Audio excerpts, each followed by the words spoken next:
When I look at Africa, many questions come to mind. Many times I ask myself, what would happen if Mwalimu were to rise up and see what is happening?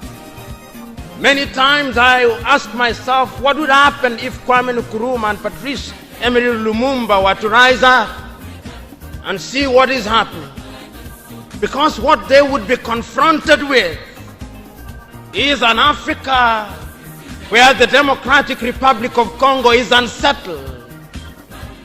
There is a war going on there, but it is not on the front pages of our newspapers because we don't even control our newspapers and the media. As I speak to you, the Central African Republic is at war, but we talk of it only mutedly. As I speak to you now, in South Sudan, the youngest nation in Africa, the Nuer have risen against the Dinka. As I speak to you now, Eritrea is unsettled.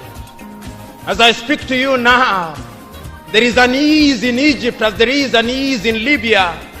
In Niger, it is no better. In Senegal, in the Casamance, is no better. In Somalia, is no better. Africa is at war with herself. This is what they would be confronted with. They would be confronted with an Africa which statisticians and romantic economists say is growing, but which in truth is stagnated. That is the Africa that they would be confronted with.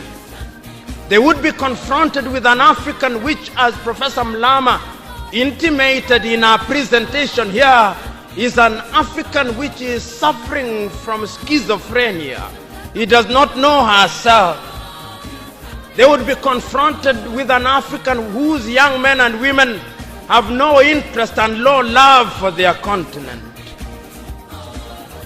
They would be confronted with an Africa where young men and young women are constantly humiliated at the embassies of European countries and at the United States of America as they seek the almighty green card. They would be confronted with an Africa where young men and women from Niger, Nigeria, Senegal, Mali, and Mauritania drown in the Mediterranean as they seek to be enslaved in Europe. This time round, Africans are not wailing and kicking as they are being taken away to be enslaved. They are being seen wailing and kicking as they seek to be enslaved in Europe and America. This is the tragedy of Africa. They'll be confronted with an African where people have lost their self-pride. An Africa where Africans are not proud of their things. An Africa where in the hotels of Dar es Salaam or Nairobi, even food has foreign names. When we fry potatoes, we call them French fries, even when they are fried in Dar es Salaam. That is the Africa that they would be confronted with. They would be confronted with another Africa. An Africa which does not tell her story. An Africa whose story is told by Europe and America, the CNN, Radio Deutsche Welle, Radio France. That is the Africa they would be confronted with. They would be confronted with the young men and women who have no pride in Africa. When they want to enjoy themselves, they sing the praises of football teams from Europe and America. It is Manchester United. It is Arsenal. It is Real Madrid and Barcelona, not Yanga, not Mufulira Wanderers, not Gor Mahia, not FC Leopards. No. That is the Africa that they would be confronted with. They would be confronted with an Africa which does not enjoy its theater and drama. That Africa celebrates Leonardo DiCaprio. It celebrates Angelina Jolie and Brad Pitt. The Africa does not celebrate Genevieve Naji of Nigeria, or Rita Dominic, or Lou Jacobs of Nigeria. It does not celebrate Bongowood or Nollywood or Riverwood. It celebrates Hollywood. That is the Africa with which they would be confronted. They would be confronted with African women whose greatest source of joy is cheap grade B Mexican soap opera, La Patrona, La Mujer de mi Vida, The Rich Also Cry. Why must we remind ourselves of these realities? Because throughout the ages, the battle has always been the battle of the mind. And if your mind is conquered, then you are going nowhere. And that is why in the ages of enlightenment in Europe, the great René Descartes said, cogito ergo sum, I think, therefore I am. And therefore, if Africans are to begin to make a contribution in their affairs, Africans must begin to think. But the question is, are we thinking? We have universities in their numbers. Tanzania has universities including Dar es Salaam. Nairobi has universities, as indeed Kampala, as indeed South Africa, Johannesburg. We have all these universities. We have engineers. But our roads are not being made by Tanzanian civil engineers. It is the Chinese who are present in this assembly who are making our roads.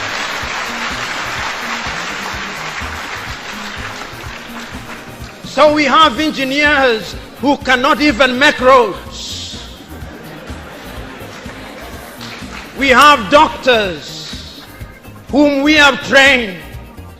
But when we are sick, particularly if we are of the political class, depending on who colonized you, if you are colonized by the United Kingdom, you rush to London. If you are colonized by the French, you rush to Paris. If you are colonized by the Portuguese, you rush to Lisbon. And if you are colonized by the Spaniards, you rush to Madrid, Spain. And recently, because the Asians are beginning to get their act together, we run to India.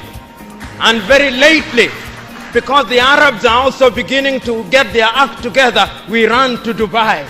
Notwithstanding that we have the Kenyatta hostels of this country, the Muhimbilis of Tanzania, the Chris Hani Baragwanaths of South Africa, and the Mama Yemos of Kinshasa in Zaire or the Democratic Republic of Congo, but we have no faith in our doctors. In the area of education, we also don't have faith.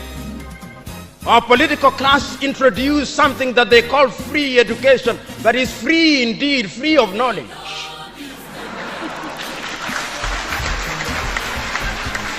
Because they are so suspicious of those institutions that the typical African politician would not dare take their children to those schools. Their children will be educated in the British system, in the American system, so that when they graduate, they go to the United Kingdom, to the United States. Not that there is anything wrong with those institutions, but the agenda is wrong because our leaders long lost the script and ought to be described for who they are, our misleaders. But we are co-authors of our own misfortune. Whenever we are given an opportunity to elect our leaders, we are given a blank check.